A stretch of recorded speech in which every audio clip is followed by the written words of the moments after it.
It's somewhere between 5,000 and 3,000 BCE in the ancient Andes Mountains near modern-day Peru and Ecuador. Indigenous people are carefully cultivating a strange green plant with broad, sticky leaves. They don't know it yet, but they've just begun humanity's long and complicated relationship with tobacco. For thousands of years, tobacco was anything but a casual habit. It was sacred. It was medicine. It was a bridge between the physical world and the spirit realm. Different tribes had different origin stories for the plant. The Huron Indians believed tobacco was a gift from the Great Spirit to save humanity. The desert Kaweah told of a young man who fasted for days to end a drought, and after his sacrifice, he was transformed into the first tobacco plant. The Lakota believed the white buffalo cow woman herself brought tobacco and the sacred pipe to humanity, along with 7 rites that required its ritual use. Among the Plains tribes, you couldn't even sow tobacco seeds unless you were a member of a special tobacco society. The Seneca went the opposite direction. They refused to cultivate tobacco at all, and instead scattered seeds randomly, leaving their growth to the will of nature.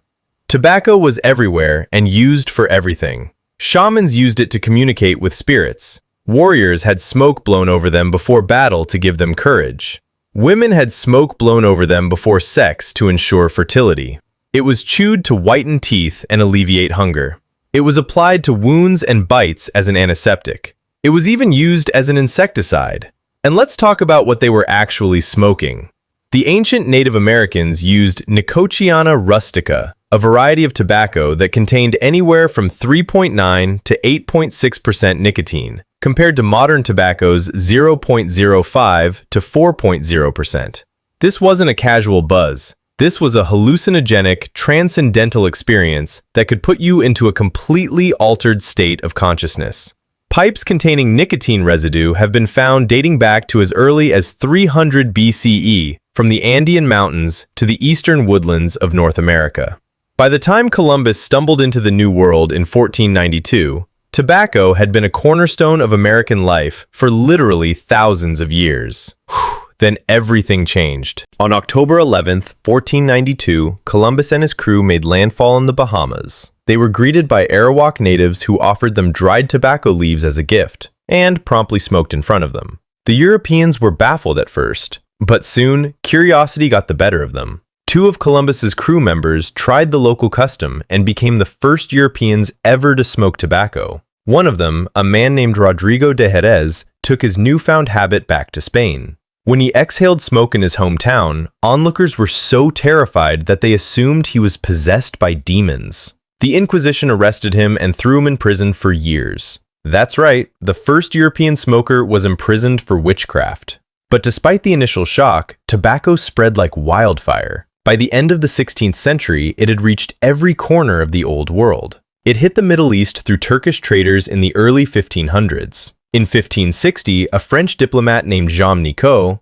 yes, the guy Nicotine is named after, introduced tobacco to France and Portugal. By the 1600s, it was being exported to India, China, Japan, and Russia. And here's where it gets interesting. Everyone had a different take on it. The English preferred the pipe, inspired by their interactions with North American Indians. The Spanish went for cigars, closer to what they'd seen in the Caribbean. Snuff became the rage in the French court, especially after Jean Nicot convinced Queen Catherine de' Medici that it could cure her migraines. The Japanese, however, took to tobacco with almost absurd enthusiasm. When a shipwreck introduced the plant to Japan in 1542, samurai knights became obsessed, creating ornate silver pipes and forming smoking clubs where they gathered just to share the pleasure of tobacco. But not everyone was thrilled. King James I of England absolutely hated tobacco. In 1604, he published a famous pamphlet called A Counterblast to Tobacco, where he called smoking a custom loathsome to the eye, hateful to the nose, harmful to the brain, dangerous to the lungs, and in the black stinking fume thereof, nearest resembling the horrible Stygian smoke of the pit that is bottomless.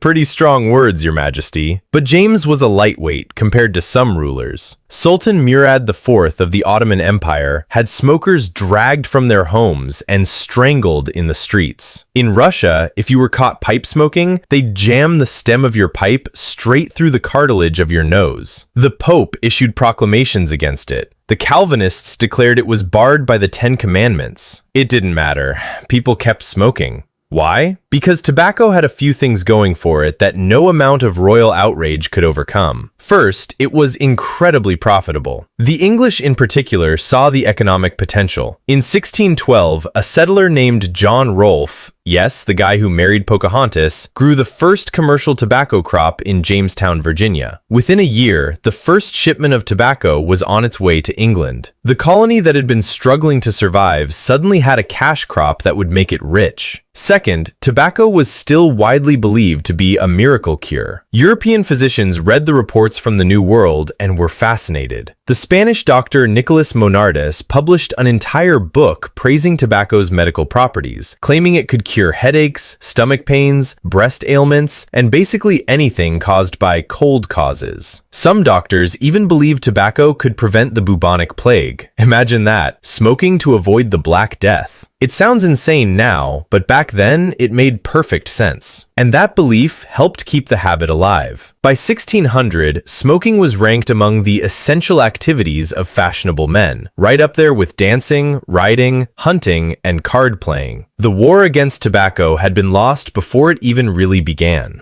For centuries, the way people consumed tobacco was relatively limited. Pipes, cigars, snuff, chewing tobacco, these were the options.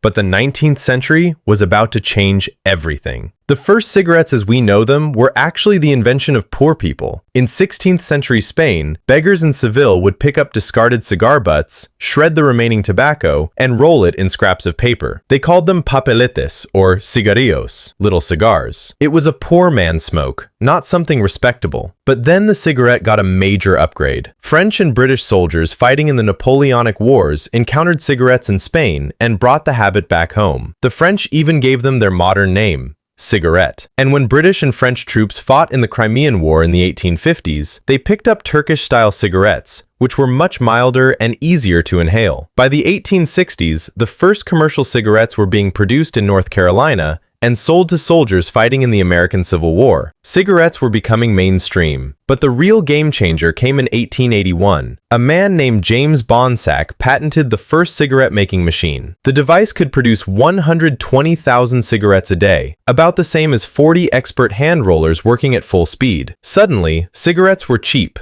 they were plentiful, and they were everywhere. The timing couldn't have been worse. The 20th century started with a booming cigarette industry, and not a hint of the health disaster that was coming. In fact, in the 1930s, a 1930 ad by the American Tobacco Company even showed a physician touting Lucky Strike's irritation protection for the throat. A 1949 ad for Viceroy used a dentist's image to promote their menthol flavor. Celebrities like Ronald Reagan were used to sell Chesterfields. But meanwhile, doctors were starting to notice something disturbing. In 1938, a statistician named Raymond Pearl from Johns Hopkins published the first statistical analysis comparing the health of smokers and non-smokers. His conclusion? Smokers could expect shorter lives. Nobody paid much attention. Then came the 1950s. Several comprehensive epidemiological studies dropped like bombs. They showed that smokers had a much higher risk of lung cancer than non-smokers. The evidence was overwhelming, and it was mounting fast.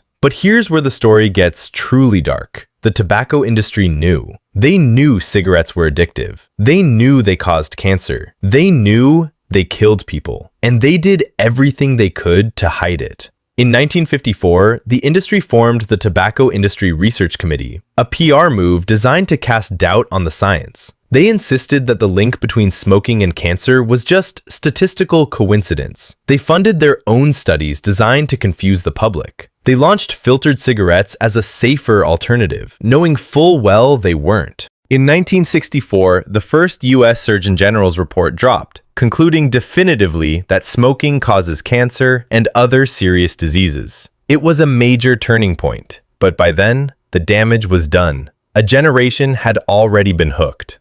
In 1988, the Surgeon General finally declared that nicotine is addictive, a fact the industry had known for over 50 years.